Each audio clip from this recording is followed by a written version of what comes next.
I'm Eleanor Hayes. I'm 67 years old, and yesterday my own daughter called me a poor old widow and told me to move out in 30 days. Let that sink in for a moment. My own daughter. The child I carried for 9 months, raised for 27 years, supported through college, through her wedding, through every crisis and celebration. She looked me in the eye and called me poor. Called me a burden. Told me to pack my things and leave the home I've lived in for 40 years. Before I tell you what happened, before I lay bare this wound that's still bleeding, make sure you like this video, subscribe, and comment where you're watching from. Because this story still hurts to say out loud. Every word feels like swallowing glass. But I need to tell them. I need someone to hear what happened. What's still happening. How the person you love most in this world can look at you and see nothing but an obstacle to be removed. So please, engage with this video. Let me know I'm not alone in this pain. Let me know you're listening. Because right now, I feel more invisible than I've ever felt in my entire life. It started small. That's how these things always start, isn't it? Little comments. Tiny dismissals. The kind of thing you brush off because you don't want to believe what you're hearing. About 6 months ago, my daughter Jessica and her husband Brandon started coming by more often. At first, I was thrilled. After my husband Thomas passed 3 years ago, the house felt so empty. So quiet. The kind of quiet that echoes. So when Jessica said they wanted to spend more time with me, to help out around the property, I welcomed it. I was grateful. God, I was such a fool. The first real sign came at a dinner party I hosted for some of our neighbors. I've always been social. Thomas and I built our life on relationships, on community. These were people we'd known for decades. Good people. I made my famous pot roast, set the table with my grandmother's china, and put on my nicest dress. I was proud to have everyone there. Jessica showed up late with Brandon, and I could see the look on her face the moment she walked in. Embarrassment. Actual embarrassment. She pulled me aside in the kitchen, and I'll never forget what she said. Mom, why are you using the old china? And that dress? It's so dated. These people probably think we can't afford to help you buy something nicer. I remember standing there, holding a dish towel, feeling like I'd been slapped. Jessica, this china was your great-grandmother's. You used to love it when you were little. You said you wanted it someday. She rolled her eyes, actually rolled her eyes at me, and said, that was before I understood what quality really meant, Mom.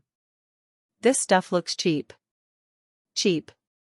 She called her great-grandmother's heirloom china cheap. But I bit my tongue. I told myself she was stressed. Maybe she and Brandon were having problems. I made excuses because that's what mothers do. We swallow the hurt to keep the peace. The visits became more frequent after that. And with each one, the comments got worse. They'd walk through my home, the home Thomas and I built from nothing, and criticize everything. The furniture was outdated. The appliances were ancient. The decor was depressing. They talked about me like I wasn't even there.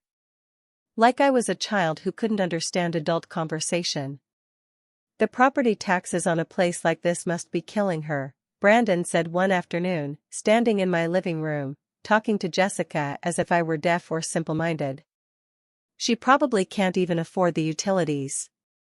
This place is way too big for someone in her situation. Her situation.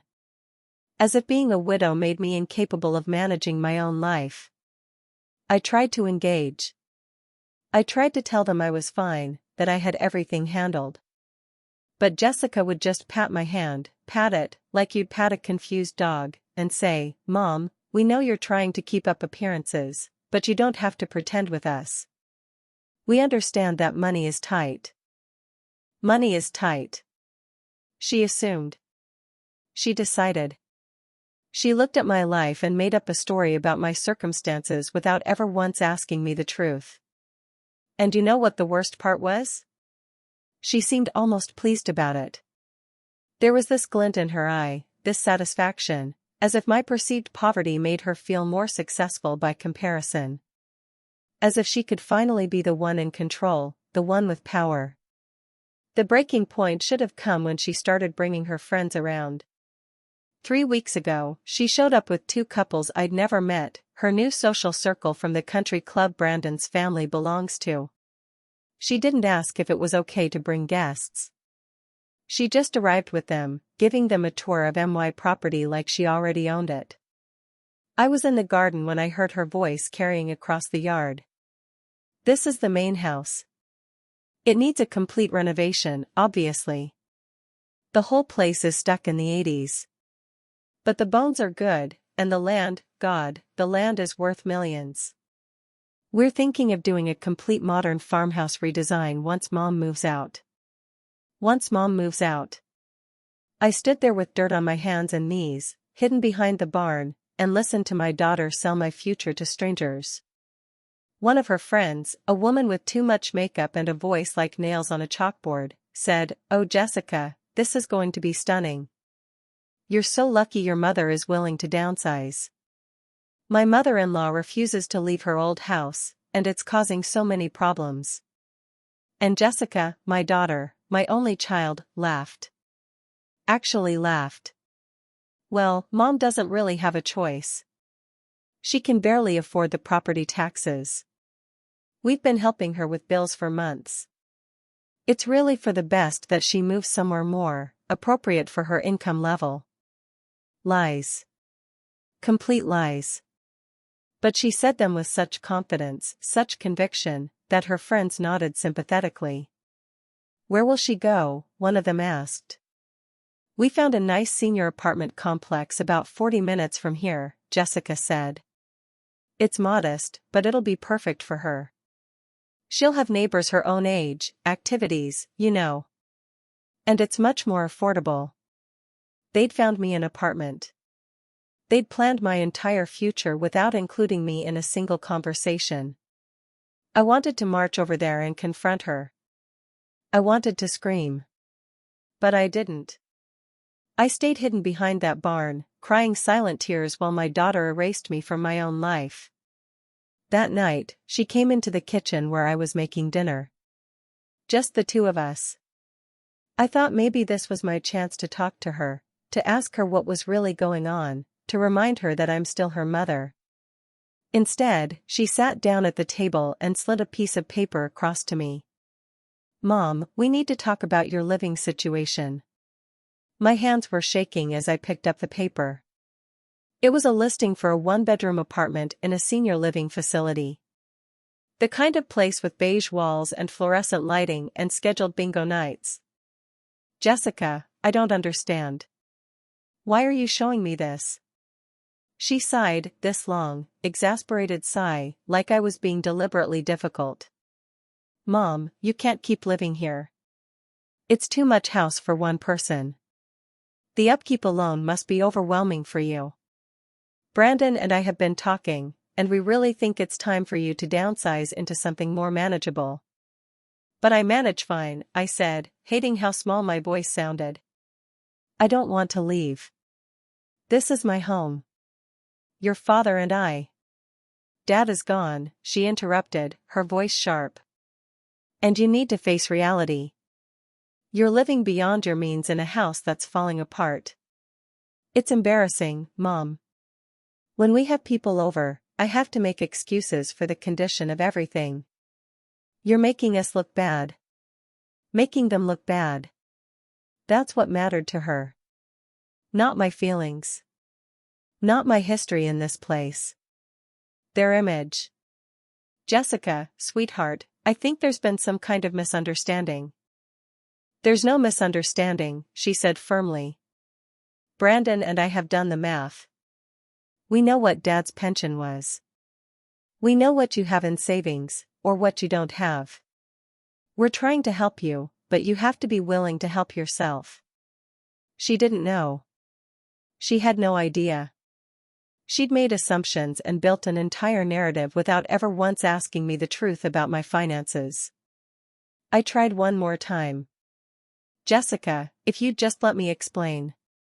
Mom, I don't want to hear more excuses. Brandon and I are prepared to help you move. We'll even pay for the first 3 months at the new place. But you need to start packing. I'm giving you 30 days. 30 days. She was giving me 30 days to leave my house. I looked at my daughter, really looked at her, and I didn't recognize her anymore. When had she become this person? This cold, calculating stranger who saw her own mother as nothing more than an obstacle to her inheritance? Because that's what this was really about. She wanted the property. She'd already mentally claimed it, already started planning what she'd do with it. In her mind, I was just occupying space that rightfully belonged to her. What if I say no? I asked quietly. Her expression hardened. Then you're being selfish. We're trying to help you, and you're being stubborn and prideful. I won't watch you destroy yourself trying to maintain a lifestyle you can't afford. If you won't do this voluntarily, we'll have to explore other options. Other options. She meant legal action. She meant declaring me incompetent. She meant taking away my autonomy, my dignity, my life. I felt something break inside me at that moment. Not break, shatter. Splinter into 1,000 pieces. This was my daughter. My baby girl. And she was threatening me. I need to think about this, I whispered. You have 30 days, she repeated, standing up. We're not negotiating anymore, Mom. This is happening. She left me sitting there at the kitchen table with that apartment listing in front of me. I don't know how long I sat there. Hours maybe. Long enough that the sun set and the house grew dark around me. And then I got angry. Not the hot, explosive kind of anger. The cold, calculating kind.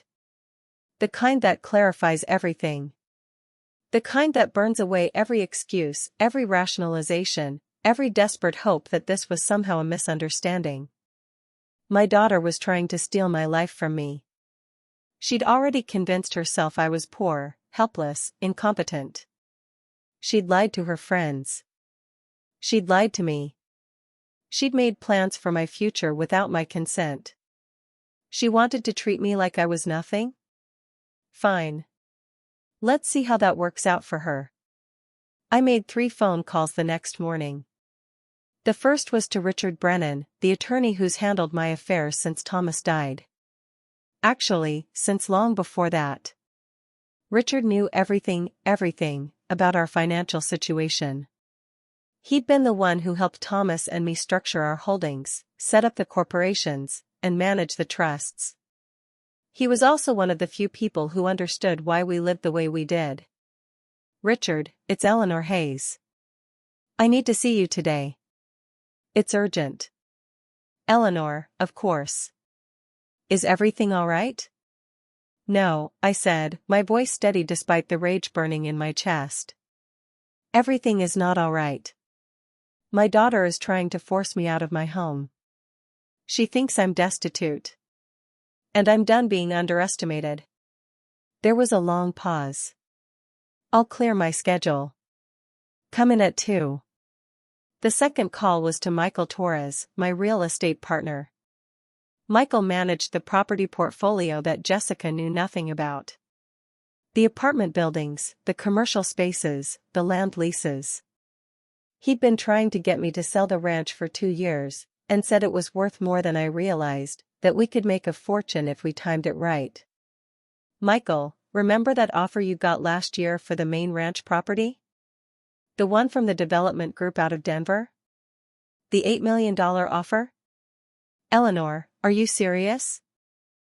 As a heart attack. I want to revisit it. But Michael, I want this done quietly and fast. Can you reach out to them today? Consider it done. Eleanor, are you sure about this? I've never been more sure of anything in my life. The third call was the hardest. It was to Patricia Wright, the property manager who handled the guest house on the eastern edge of my property. The guest house where Jessica and Brandon had been living for the past year and a half, paying minimal rent under what they thought was a generous family arrangement. What they didn't know, what I'd never told them, was that I owned that property too. They thought they were renting from a third party, that I'd arranged it as a favor. In reality, every check they wrote went directly into one of my accounts. Patricia, I need to discuss the tenants in the guest house at Rosemont Road. Jessica and Brandon? They've been model tenants. Rent's always on time. What's going on? I'm terminating their lease. I want formal eviction paperwork drawn up. I'm giving them 60 days. I want to be more generous than she was with me, but I want it legal and official. Eleanor, are you sure?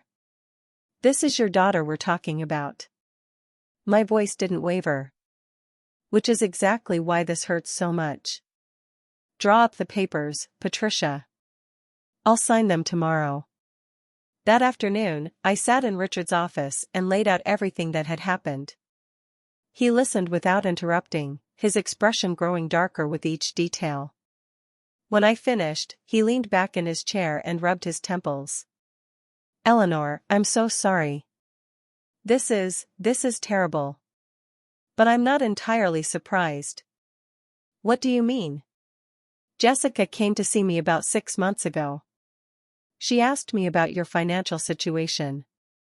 Wanted to know about Thomas's estate, about what you'd inherited, about whether you had any debts. I told her, politely but firmly, that I couldn't discuss your finances without your permission. She was not happy about that. She implied that you weren't mentally competent enough to manage your own affairs anymore. The betrayal cut deeper. 6 months. She'd been planning this for 6 months. Richard, I want to restructure everything. I want the properties transferred into an irrevocable trust. I want Jessica removed as beneficiary from everything except a small provision, enough that she can't claim I disinherited her out of spite, but not enough to give her what she thinks she's entitled to. Are you certain? This is a drastic step. She gave me 30 days to pack up my life. I'd say drastic is appropriate. We spent the next 4 hours going through everything. The main ranch property, all 847 acres, which was worth somewhere between $5 and $8 million depending on the buyer. The apartment complex in Boulder that generated $40,000 a month in rental income. The commercial properties in Fort Collins. The agricultural land leased to farming operations. The water rights that were worth a fortune in Colorado. Thomas and I had built an empire. Quietly. Carefully. We'd lived frugally, not because we had to, but because we believed in saving, investing, building something that would last. We drove old trucks. Wore simple clothes. Didn't vacation in Europe or buy luxury goods. We looked poor. We acted poor. But we were anything but. And Jessica had never known.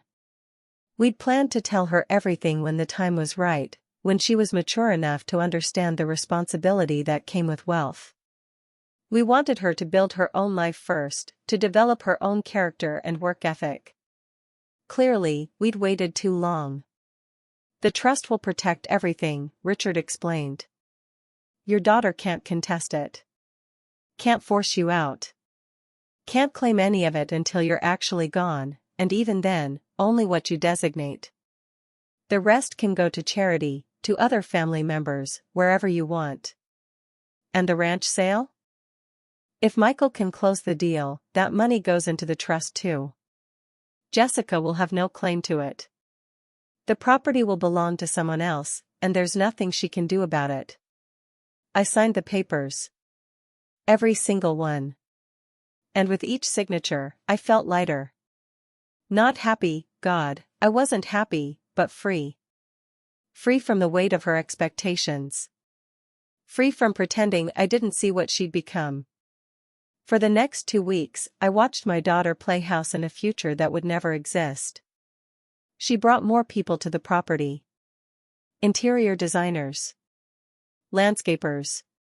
She stood on my front porch with a contractor and talked about knocking down walls, updating electrical, replacing the original hardwood floors that Thomas and I had refinished ourselves 40 years ago. She never asked my permission. Never even pretended to include me in the conversations. She just assumed. And every time she did it, every time she spoke about when we renovate or after Mom moves out, I felt that cold anger grow stronger. I could have stopped her. Could have told her the truth right then. But I didn't. Because I needed to know, really know, how far she'd go. How completely she'd written me off. How much she truly valued this property over her relationship with me. The answer was, completely. Entirely. Absolutely. 2 days before the month she'd given me was up, she cornered me in the kitchen again. This time with a stack of brochures for senior living facilities and a spreadsheet breaking down my anticipated costs. Mom, we need to finalize your moving arrangements. I've narrowed it down to 3 places. This one is the cheapest, but it's a little far from shopping. This one is more expensive but has better amenities. And this is the one Brandon and I think is best. It's right in your budget, and it's close enough that we can visit regularly. Visit regularly. As if she'd been a regular visitor before this all started. Jessica, sit down. We need to talk. Mom, we've talked about this. You need to stop dragging your feet. Sit down. Something in my voice must have cut through, because she actually did. Brandon hovered in the doorway, sensing the tension. You want to know why I've been so difficult about this? I asked. Why haven't I been jumping at the chance to leave my home? Because you're being stubborn and irrational, she said, but there was less confidence in her voice now. No. Because you never once asked me if I needed to leave. You assumed. You decided I was poor, that I was struggling, that I couldn't manage my own life. You made up an entire story about my circumstances without ever once asking me the truth. Mom, I know Dad didn't leave much. I know the pension isn't. Your father left everything, I interrupted. Everything. Do you know what your father did for a living, Jessica? Do you actually know? She faltered. He worked in agricultural management. He was a consultant. He was a consultant, yes. He also owned most of what he consulted on. We built this ranch together. We bought land when it was cheap and held it when it got valuable. We invested in properties all over the state. We were careful. Frugal. Smart. The color was draining from her face. What are you saying? I'm saying I'm not poor, Jessica. I never was. The poor old widow you've been so worried about? She doesn't exist. She never did. That's impossible. You drive a 15-year-old truck. You clip coupons. You shop at thrift stores. Because I'm frugal. Because your father and I believed in living below our means. Because we didn't need to prove our worth through expensive things. We built wealth so we could have security, freedom, and legacy. Not so we could show off. Brandon stepped into the room now, his face hard. If this is true, why didn't you tell us? Why let us think you were struggling? Because I wasn't struggling. And because you never asked. You assumed. You saw what you wanted to see, a helpless old woman who needed your charity and pity. It never occurred to you that maybe I had everything under control. Jessica's hands were shaking. So you have money. Fine. That's great. But that doesn't change the fact that you're alone in this big house. You still need to downsize. You still need. I don't need anything, I said quietly. What I needed was my daughter's respect. Her trust. Her love. And instead, I got ultimatums and insults and lies told to your friends about how you're helping me. We were trying to help. You were trying to inherit this property before I'm even gone. The words came out louder than I intended, all the pain and anger finally breaking through. You wanted this ranch so badly you couldn't even wait for me to die. You had to push me out, convince yourself and everyone else that it was for my own good, so you could claim what you thought was yours. It is ours, Brandon said. You're going to leave it to us eventually anyway. We're just trying to plan for the future. It was yours, I corrected. It was always going to be yours. But you couldn't wait. You couldn't trust me. You couldn't even treat me like a human being with autonomy and dignity. You treated me like an obstacle. Jessica stood up, her chair scraping loudly against the floor. This is ridiculous.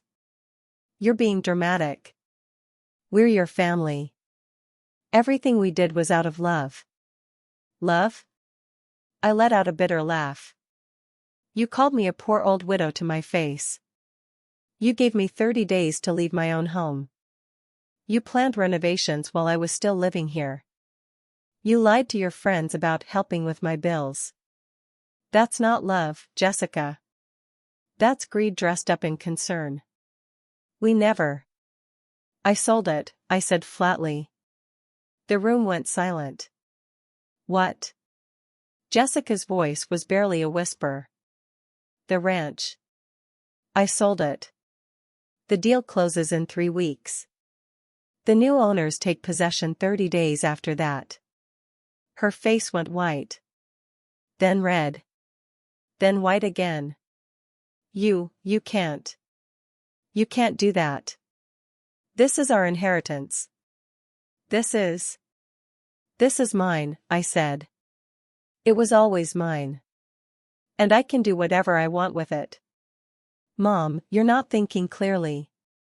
This is a huge financial decision. You can't we need to talk to a lawyer. We need to. I already talked to my lawyer. Everything is finalized. The property is sold. You will get a small inheritance from my estate when I die, but it won't be this. It won't be anything close to what you thought you were getting. Brandon's face had gone hard and cold. You spiteful old bitch. We've been taking care of you. We've been helping you. And this is how you repay us? Taking care of me? You've been paying rent to live in my guest house. Below market rent, by the way. That's the extent of the care you've provided. Jessica grabbed my arm. Mom, you can't do this. Please. We've been planning. Brandon and I have been counting on this. We've made financial decisions based on money that was never yours, I finished. That's not my problem. That's not my responsibility. You made assumptions. You planned a future that included my death and my legacy without ever including me in the conversation while I was still alive. Where are you going to go? She demanded. If you sold the ranch, where would you move? I'm not moving, I said calmly. Part of the sale agreement is that I retain lifetime occupancy of the main house. I'll live here until I die. But when I do die, it won't be yours. It'll belong to the people I sold it to. The silence that followed was crushing. Then Jessica started crying. Not sad crying, angry crying. Frustrated crying. The crying of someone who'd just realized they'd lost something they'd already considered theirs. How could you do this to us? She sobbed. We're your family. We're your only family. What are we supposed to do? What you should have been doing all along, I said. Build your own life. Create your own wealth. Stop counting on someone else's death to make you comfortable. You're horrible, she spat out between sobs. You're cruel and selfish and horrible. I'm disappointed, I said. And those 2 words seemed to hit harder than anything else I'd said. I'm devastated. I'm heartbroken. But I'm not cruel. You want to know what cruel is? Cruel is telling your mother she has 30 days to pack up her life. Cruel is lying to your friends about helping with bills that don't need help. Cruel is looking at your mother and seeing nothing but a bank account. Brandon pulled Jessica toward the door. We're done here. Come on, Jess. Let the old woman rot in this house by herself. But before they could leave, I said one more thing. Oh, and one more thing. The guest house you've been living in? I own that too. You'll be receiving formal eviction papers tomorrow. You have 60 days. Which is more generous than the 30 you gave me. Jessica's sob turned into a wail.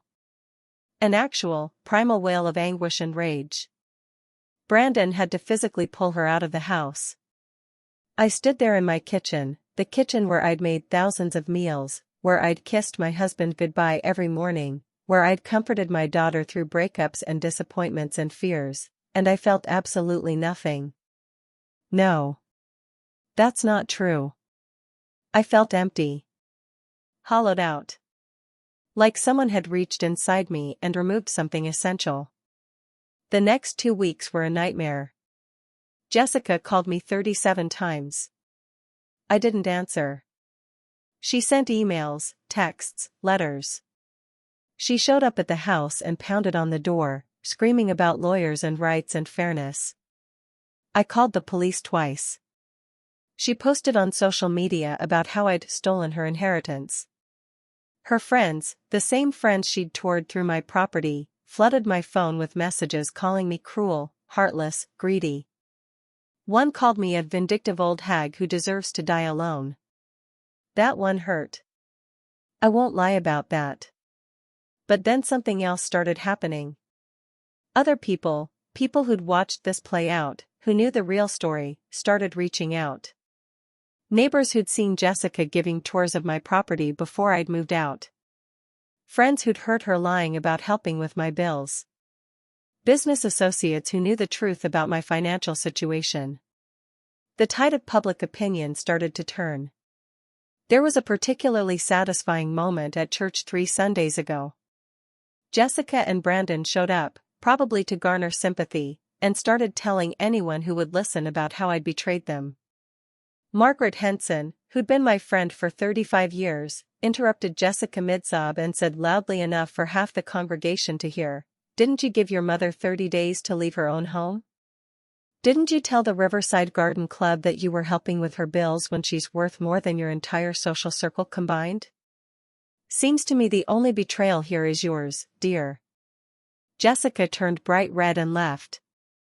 She hasn't been back to church since. The eviction from the guest house proceeded as planned. They fought it, of course. Tried to claim tenant rights, tried to argue that as family they deserved special consideration. The judge was a woman about my age who'd recently gone through something similar with her own son. She gave them the full 60 days but not a moment more. They moved out last week. I heard from Patricia that they had to rent a small apartment across town. Something they can actually afford on their own salaries, without the expectation of inheritance subsidizing their lifestyle. The ranch sale closed yesterday. $8.2 million. The new owners are a conservation group who plan to keep the land as open space and agricultural use. Thomas would have loved that. They've been nothing but kind and respectful about my lifetime occupancy agreement. I should feel triumphant. Vindicated. Powerful. Instead, I just feel tired. Here's the thing nobody tells you about standing up for yourself: it doesn't feel good. Not really. Not when the person you're standing up to is your own child. Every morning, I wake up in this house, this beautiful house that Thomas and I built with our own hands, and I feel the emptiness. Not because I'm alone. I've been alone since Thomas died. But because now loneliness has a name. It has a face. It has a phone number that doesn't call anymore. I look at old photos of Jessica as a little girl. bright-eyed, laughing, full of love and possibility. I remember teaching her to ride a horse in the South pasture. I remember her graduation, her wedding, the day she told me she was moving closer to home. I remember when she loved me. And I wonder, constantly, obsessively, where I went wrong. What did I do that made her see me as nothing more than a resource to be managed? When did I stop being her mother and become an obstacle? Was it frugality? Did living below our means teach her to be ashamed of simplicity? Did she learn to value appearance over substance because we never flaunted what we had? Or was it something deeper? Some fundamental disconnect between the values Thomas and I tried to instill and the culture she absorbed from the world around her? I don't have answers. I just have questions and hurt and a house full of memories that feel poisoned now. People keep telling me I did the right thing. That I was brave. That Jessica needed to learn this lesson.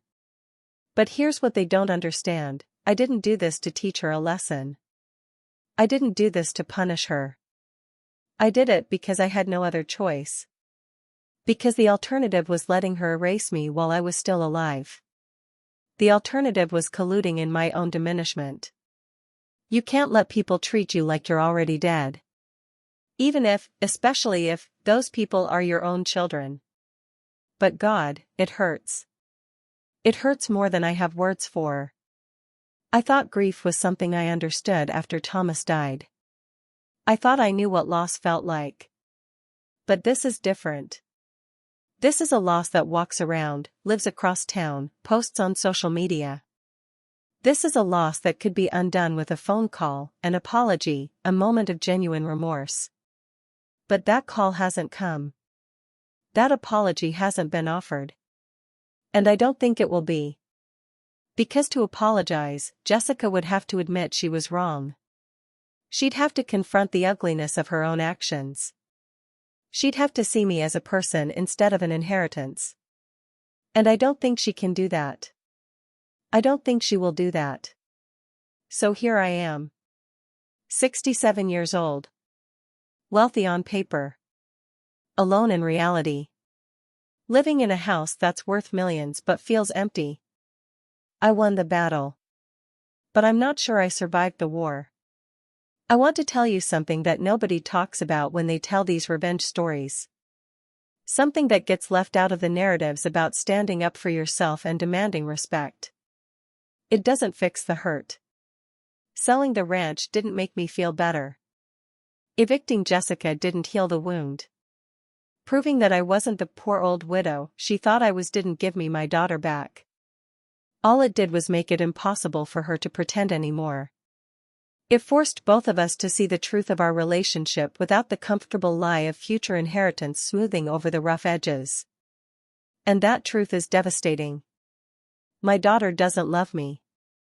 Or if she does, she loves the idea of what I can give her more than she loves the person I actually am. And no amount of money, no clever legal maneuvering, no public vindication can change that fundamental reality.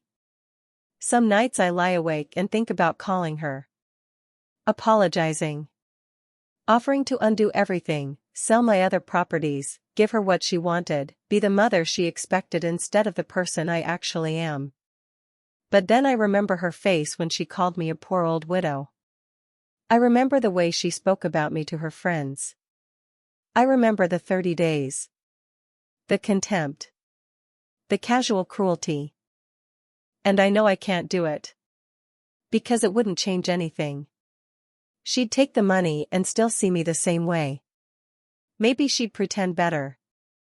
Maybe she'd visit more often, and play the role of dutiful daughter.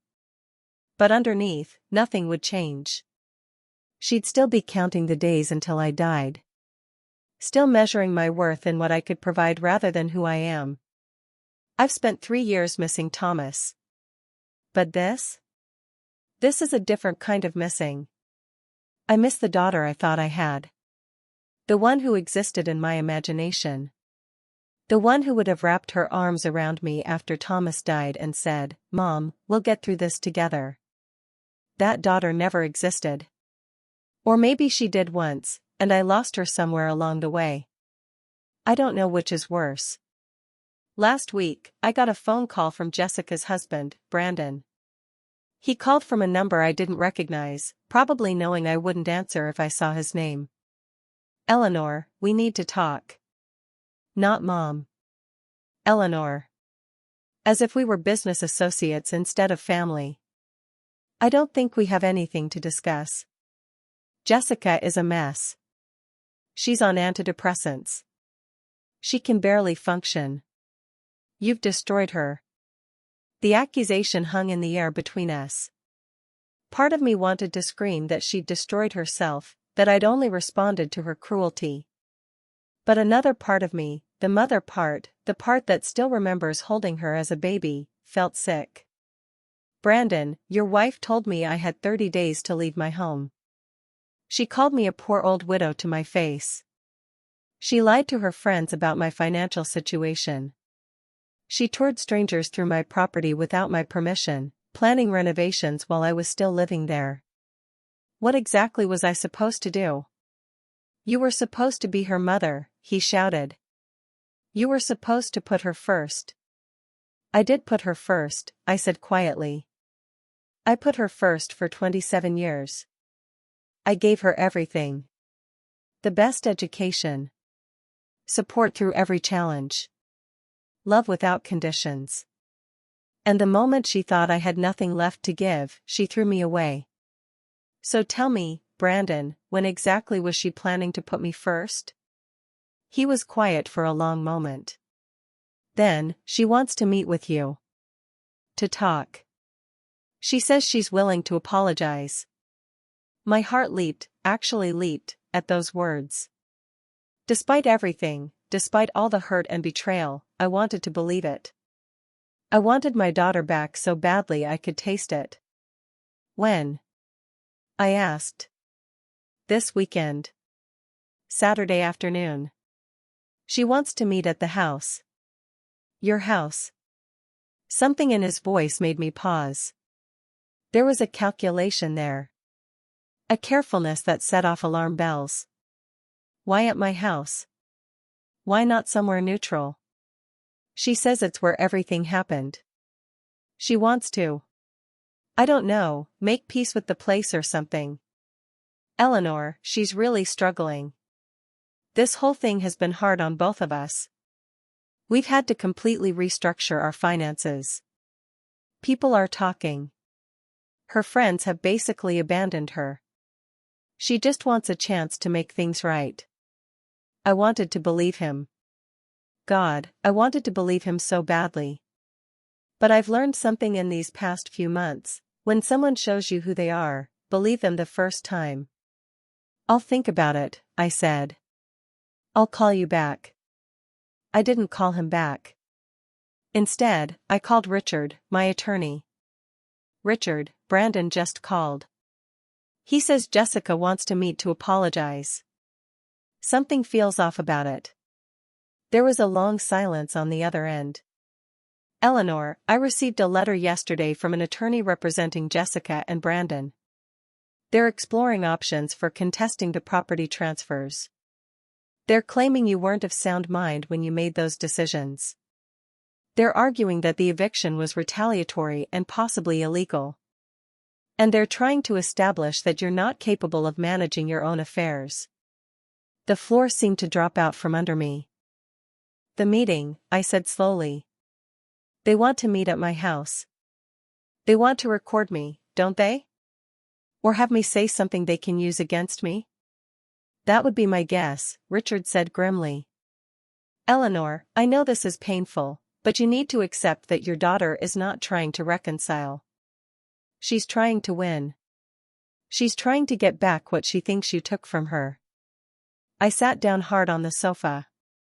The same sofa where Jessica had played as a child. Where I'd read her bedtime stories. Where she'd cried on my shoulder after her first heartbreak. What do? I whispered. You do nothing. You don't meet with her. You don't communicate with her except through attorneys. You protect yourself, Eleanor. Because she's not going to stop. Not until she gets what she wants or until she's exhausted every legal avenue. After I hung up, I sat in that living room for hours. The sun set. The house grew dark. And I finally let myself cry, really cry, for the first time since this whole nightmare began. Not angry tears. Not frustrated tears. Grief tears. The kind that comes from a place so deep you didn't know it existed until it breaks open. I cried for the daughter I'd lost. For the relationship that was never going to be repaired. For the future I'd imagined where we'd grow old together, where she'd bring my grandchildren to visit, where we'd laugh about this someday as a terrible rough patch that we'd gotten through.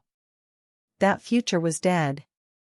It had probably been dead for a long time, but I'd been too hopeful, too loving, too naive to see it. Jessica didn't want a mother. She wanted an inheritance. And now that the inheritance was gone, so was any pretense of love. The legal battle has been grinding on for 3 months now. Jessica and Brandon hired an aggressive attorney, someone they clearly can't afford, which tells me they're probably borrowing money or making promises about what they'll get when they win. They've filed motion after motion claiming I was coerced, that I wasn't mentally competent, that the property transfers should be invalidated. Richard keeps assuring me they have no case. The documentation is airtight. I was examined by multiple physicians at the time of the transfers, all of whom certified my mental competency. The eviction was legal and proper. Everything was done by the book. But it doesn't matter. Because every court date, every filing, every legal document is another reminder that my daughter is choosing money over me. At the last hearing, I saw her for the first time in months. She looked terrible, thinner, older, harder. She wouldn't look at me. Just sat there next to her attorney, staring straight ahead while they argued that I'd been manipulated by Richard into making decisions against my own interests. The judge, a different judge this time, younger, male, listened to both sides and then said something I'll never forget.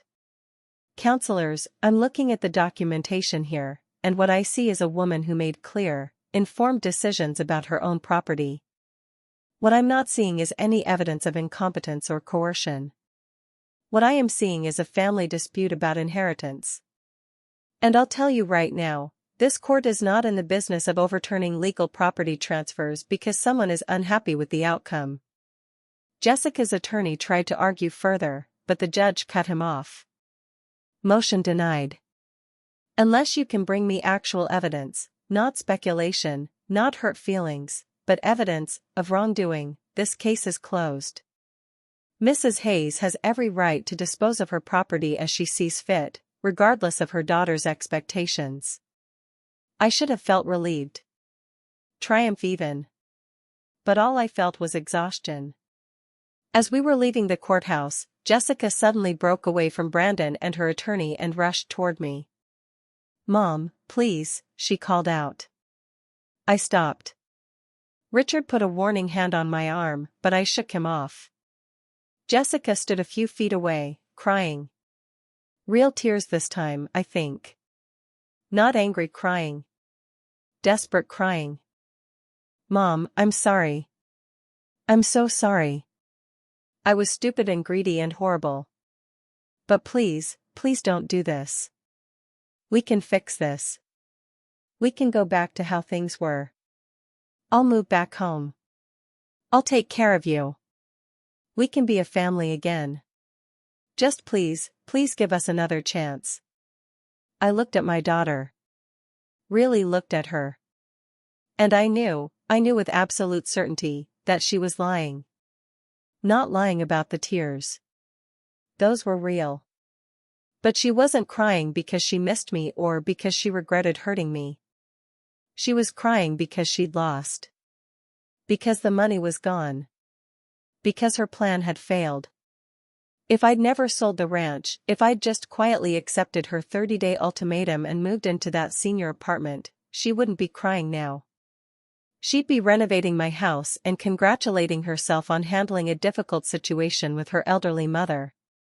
"Jessica," I said quietly, Do you even remember why you wanted me to leave? She blinked, confused by the question. What? The reason you gave me. The story you told yourself and everyone else. Do you remember what it was? I thought you couldn't afford to stay. I thought I was helping. You thought wrong. You never asked. You never checked.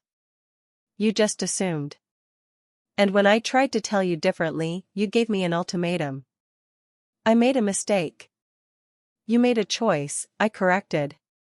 You chose to see me as a burden instead of a person. You chose to lie to your friends. You chose to plan my future without including me. And the only reason you're sorry now is because it didn't work out the way you planned. That's not true. But her voice was weak. Uncertain. If I were to give you everything back, the ranch, the properties, all of it, would you want a relationship with me? Or would you just be relieved that your inheritance was secure again? She didn't answer. The silence was enough. I thought so, I said. Goodbye, Jessica. I turned and walked away. Behind me, I could hear her sobbing. Brandon's voice, angry and low, as he pulled her toward their car. The sound of heels clicking on courthouse steps. Richard walked beside me, quiet and respectful of my pain. You did the right thing, he said when we reached my truck. Then why does it feel so wrong? He didn't have an answer for that. Nobody does. It's been 6 months now since that day in my kitchen when Jessica gave me 30 days to leave.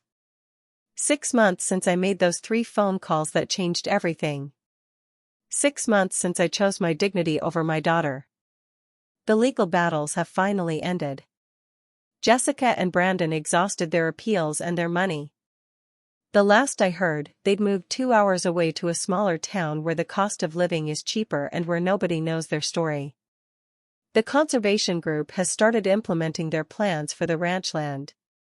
They've invited me to several meetings, treated me like a valued partner instead of a nuisance to be managed.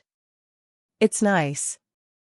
It's what Jessica and Brandon could have done if they'd ever seen me as a person instead of an obstacle. I still live in the main house. Still drive my old truck. Still clip coupons and shop at thrift stores, not because I need to, but because it's who I am. Who I've always been. The difference is that now, I'm alone in a way I've never been before. Thomas's death was painful, but it was natural. Expected, even, given his heart condition. I grieved him, but I also celebrated the 43 years we had together. I still talk to him sometimes, sitting in his chair on the back porch, telling him about my day. But Jessica's loss? That's different. She's not dead. She's just gone. Gone from my life by her own choice. Gone because she valued money more than love. Gone because I finally refused to let myself be erased. Some of my friends tell me she'll come around eventually. That she'll mature, realize what she's lost, come back with genuine remorse. I don't believe them. Because even if she does come back, even if she shows up on my doorstep 10 years from now with a heartfelt apology, how do I forget? How do I unhear, poor old widow? How do I unsee the way she looked at me like I was nothing? You can forgive. I'm working on that, for my own peace of mind. But you can't know. You can't go back to innocence once you've seen the truth. I want to tell you why I'm sharing this story. Why I'm laying bare this wound that's still bleeding, that might always bleed. It's not because I want sympathy. It's not because I think I'm some kind of hero for standing up to my daughter. It's because I need someone to understand that you can make all the right choices and still end up alone. You can be strong and dignified and absolutely correct, and still be devastated. There's this narrative in our culture about difficult family relationships. We're told to set boundaries. To stand up for ourselves. Do not let people treat us badly, even if those people are family. And that's good advice. It's necessary advice. I don't regret standing up for myself. I don't regret refusing to be bullied out of my own home. But nobody tells you about the cost. Nobody warns you that sometimes, setting boundaries means losing the person you're setting them against. Nobody prepares you for the reality that some people will choose their own selfishness over your relationship every single time. My daughter had a choice. She could have chosen respect, love, patience, and communication. She could have asked me about my financial situation instead of assuming. She could have treated me like a person instead of an obstacle. She chose wrong. Over and over and over again, she chose wrong. And I had a choice too. I could have let her push me out. Could have moved into that senior apartment and watched her renovate my home and lied to myself that it was fine, that I was being helpful, that this was what good mothers do. But I couldn't. I couldn't disappear while I was still alive. I couldn't collaborate in my own erasure. So I chose myself. My dignity. My property rights. My autonomy. And the cost was my only child. People ask me sometimes if I have regrets. If I wish I'd handled things differently. The honest answer is, I don't know. I regret that it came to this. I regret that my daughter became someone capable of treating me that way. I regret that Thomas isn't here to help me navigate this, to talk sense into Jessica, to bridge the gap between us. But do I regret standing up for myself? Do I regret refusing to be bullied? Do I regret protecting what Thomas and I built together? No. I can't regret that. Even alone, even heartbroken, even lying awake at night wondering where I went wrong, I can't regret demanding basic respect and dignity. Because the alternative would have been worse. The alternative would have been watching her take everything while I smiled and pretended it was my idea. The alternative would have been dying in some beige apartment, erased and forgotten, while she lived in my home and told people she'd helped her mother downsize. I couldn't do that. I couldn't live the last years of my life as a ghost in someone else's story. So here I am. 67 years old. Financially secure.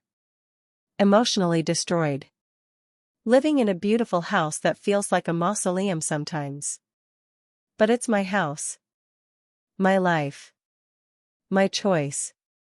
And maybe someday, that will be enough. There's one more thing I need to tell you. Something I haven't told anyone, not even Richard. 3 weeks ago, on what would have been Thomas's 71st birthday, I drove out to his grave. I do this every year, bring flowers, sit for a while, talk to him about everything that's happened. This year, there were flowers already there. Fresh ones. Lilies, Thomas's favorites. And a note.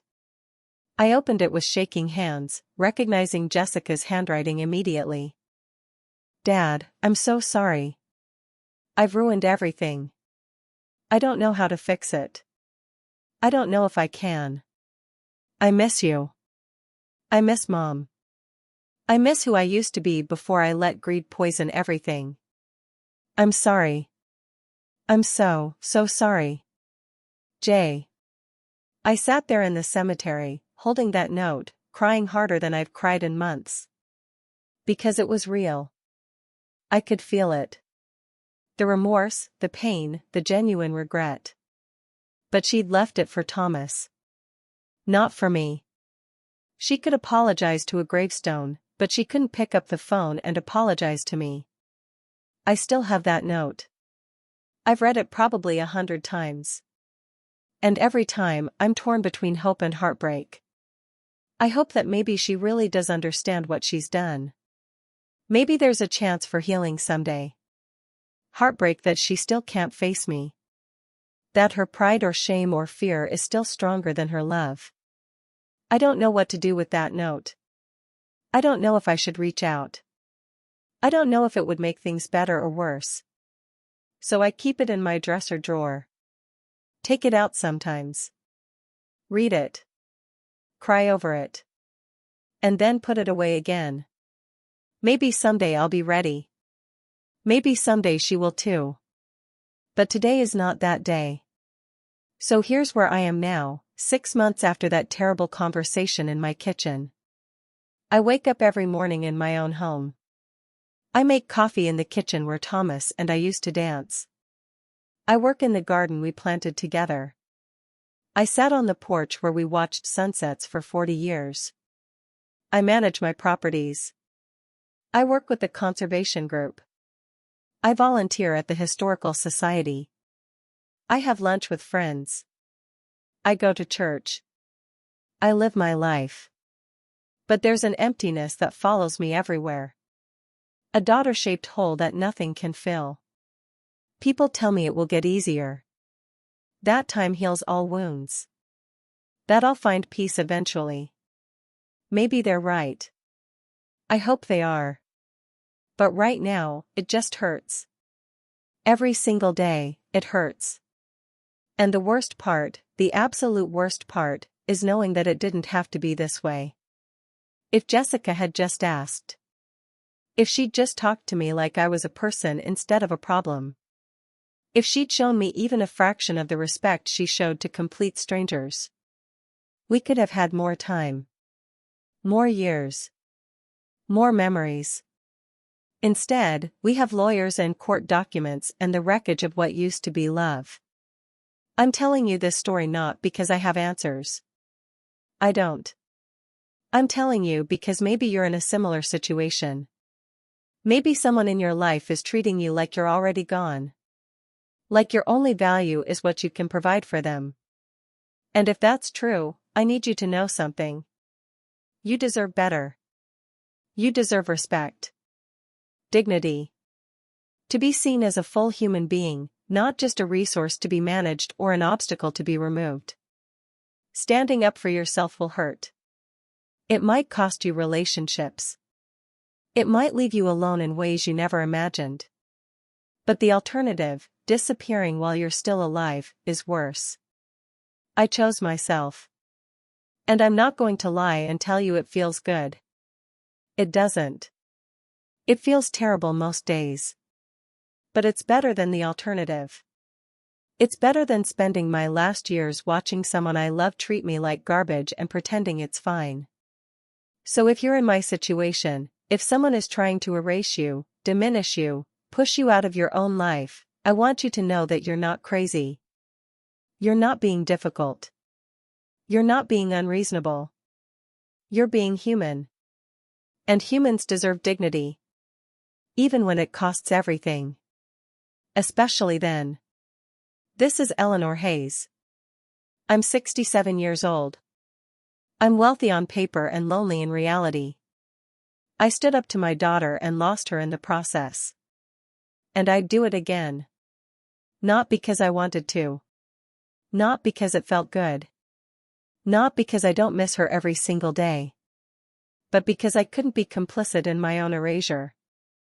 I couldn't disappear while I was still here. So let me know where you're watching from. Comment below if you've ever been in a situation where you had to choose between yourself and someone you love. Tell me I'm not alone in this pain. And remember, respect isn't earned through money. But it can be lost when people think you don't have any.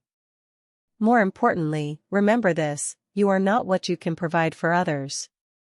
You're not your bank account or your property or your inheritance. You're a person. A full, complete, deserving person. And anyone who can't see that, even if it's your own child, doesn't deserve access to your life. Even when it breaks your heart to lock the door. Especially then. Thank you for listening. Thank you for witnessing this pain. Thank you for letting me say out loud what I've been holding inside for months. And if you're Jessica, if by some chance you're watching this, I want you to know something. I love you. I've always loved you. I will always love you. But I can't let you destroy me to feel powerful. The door is always open for an honest conversation. A real apology. A genuine relationship built on mutual respect instead of expectations of inheritance. But it has to be real. It has to be more than words motivated by money. Until then, I'll be here. In this house. Living my life. Missing you every single day. But refusing to disappear. That's my story. That's my pain. That's the cost of dignity. Like this video if it resonated with you. Subscribe if you want to hear more honest stories about family, money, and the complicated ways love can break. And comment where you're watching from. Because right now, in this house that's too big and too empty, I really need to know that someone out there understands. That someone sees me. Not as a poor old widow. Not as an inheritance. Not as an obstacle. Just as Eleanor. A woman who loved her daughter. Who tried her best. Who made the impossible choice between herself and her child. And who is still trying to figure out how to live with the aftermath. Thank you for listening. Thank you for caring. Thank you for being here when almost everyone else has left. It means more than you know.